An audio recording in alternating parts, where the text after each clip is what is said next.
May 10th of that year, over 3,000 children and teenagers were tear-gassed, beaten, hosed down, attacked by dogs, and jailed by the Birmingham police as they protested against the unequal and often violent treatment of African Americans by their government. It was the courage of these students that finally helped turn the tide of civil rights, and it led to the Civil Rights Act of 1964. It was the courage of these kids that turned the tide. Flash forward to the not so distant future from today, depicted in Cory's book. In Little Brother, it's the courage and action of the under 25 generation of San Francisco, led by high school students like all of you, who protested against the government to take back San Francisco and to regain their constitutional rights. Cory's goal in Little Brother and his other novels is to inspire young people and young adults to make technology work for you. He believes technology is not just about the individual.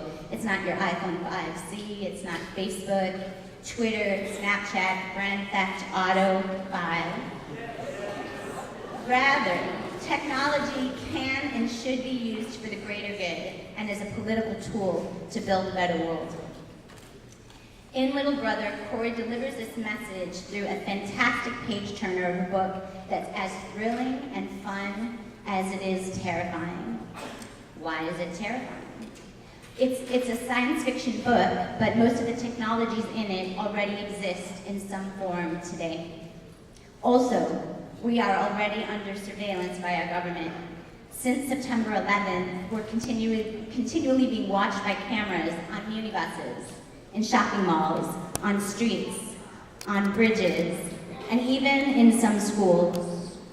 We're patted down and made shoeless at the airports, and the government now admits they've been keeping our phone records.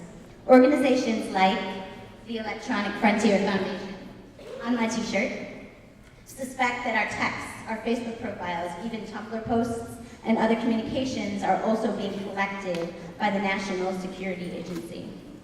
The US government says all of this surveillance is needed to protect our country against terrorists. But increasingly, many people believe that the government has gone too far, and the fight against surveillance is a fight to keep intact our constitutional rights and our civil liberties. We live in fascinating times. As young people, you get to help decide the path of technology. Will it become the tool of the police state, or something that protects our constitutional rights and civil liberties, our privacy and our freedom? Cory's written a book showing you a way to do that. You can be empowered to do what Mikey and his friends do in Little Brother. Now I welcome Cory Doctorow to the stage.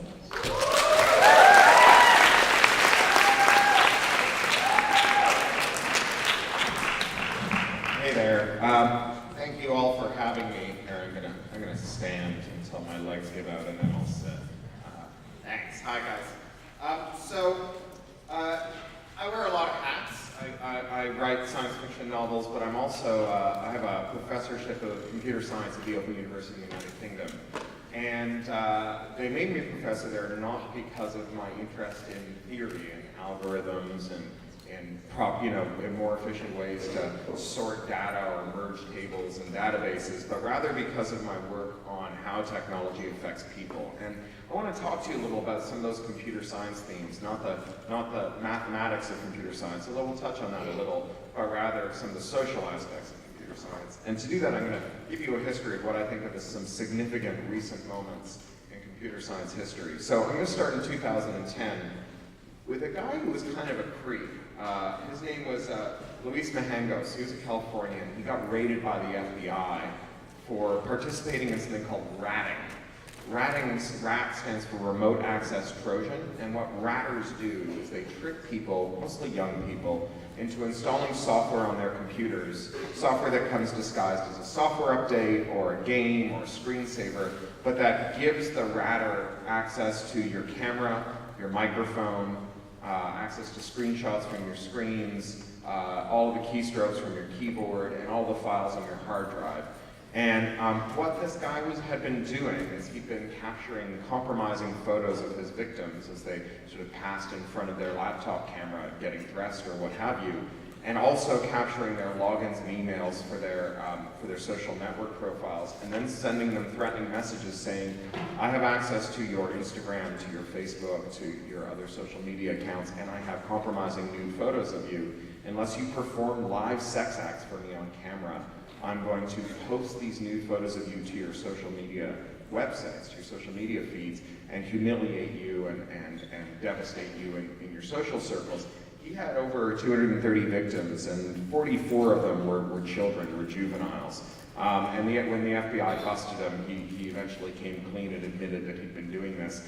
But the practice didn't end there. In fact, last week you probably heard Miss Teen USA call the FBI because she had been attacked by a ratter who had gotten compromising photos of her and was threatening to release them to the press unless she performed live sex acts on camera for her stalker. And instead she went to the FBI, who eventually caught this guy too, and it turned out that he also had victims all over the world, dozens and dozens of them, including at least one minor child in Ireland that he had victimized. So ratting is bad news, and it starts to give you a sense of what the importance of computer security is. It's not just about whether or not your files have integrity or whether or not your passwords are kept secret, but also a lack of computer security or compromise of computer security can cause enormous ramifications to your whole life. But ratting is not something that's just done by individual creeps. Sometimes it's done by school boards or even governments. So later in 2010, in a place called Lower Merion, Pennsylvania, in February of 2010, a student at the Lower Merion High School brought a lawsuit against the school administration. Now, Lower Merion is one of the most affluent school districts in America, and all of the kids who attended Lower Merion High were given MacBooks that they had to take home and bring back to school every day. And these were computers that all of their homework assignments came on, and that they had to be returned using those computers. So they had to bring them to school every day, take them home every night.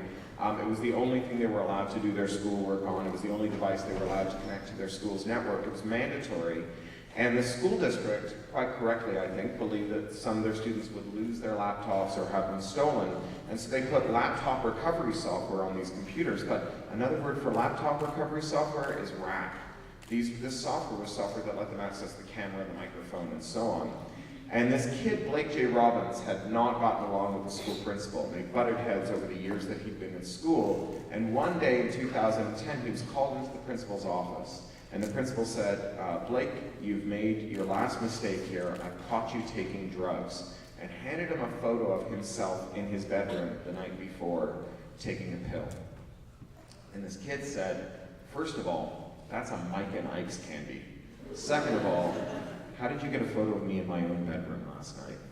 And what turned out in the lawsuit is that the school administration had taken over 6,000 photos of this kid, and that they've been photographing all the kids that they thought were up to no good all the time, at home and at school, awake and asleep, dressed and undressed, sometimes in the presence of their family, including younger siblings. And when they settled the lawsuit with the parents, when the administration settled the lawsuit, they promised they wouldn't do this anymore. They said, from now on, we will no longer secretly spy on kids. From now on, we're going to tell them that we're spying on them. We're going to tell them when they get the laptops that we can be watching out of your camera, we can be listening in on your microphone, and we can be reading your keystrokes and all the rest of it. And you have to take this laptop to school or bring it home, and it's the only thing that you can use to do your schoolwork. But it's not just school districts that do it. Sometimes it's governments. Later that year, the government of the state of Bavaria in Germany was caught by some hackers called the Chaos Communications Club. They'd been caught installing a rat on the computers of people that they suspected of committing crimes, illegally installing these rats on these computers. And like many rats, they weren't particularly well written. And so anybody could take over the rat, not just the police. So Chaos Computer Club showed that you could go to any place where people gathered on a network, like a Starbucks, and you could look for people who had been infected by the government, and when you found them on the network, you could take over their computer, and you could ride along with the police, looking out of their cameras, listening through their microphones, gathering their keystrokes, and so on, because once you make a computer insecure, you make it insecure for everybody, not just for the person who's hoping to listen in through the microphone, watch through the camera, and in other ways compromise the owners of the computer, the users of the computer. So in September 2012, just over a year ago, the Federal Trade Commission, which is the federal watchdog agency that's supposed to protect the public from companies who might abuse them, they entered into a settlement with 7 companies that were in the rent-to-own business. So rent-to-own is when you can't afford to buy something outright, and so you buy it for a little money every month, and after many years you get to own it. Now, it's a much more expensive way to buy something than giving cash up front. But if you have no other option and you really need something, that's what rent-to-own companies step in to fill the gap on. And so there were families that were willing to rent-to-own laptops. Why would you want to rent-to-own a laptop? Well, because it's very hard to be a full-fledged member of society in the 21st century if you don't have access to the internet. In the United Kingdom where I live in London, England, we have this woman, Martha Lane Fox, who is the Baroness of Soho, because we're super medieval in England. But her actual job title is the Champion for Digital Inclusion for the government of the United Kingdom.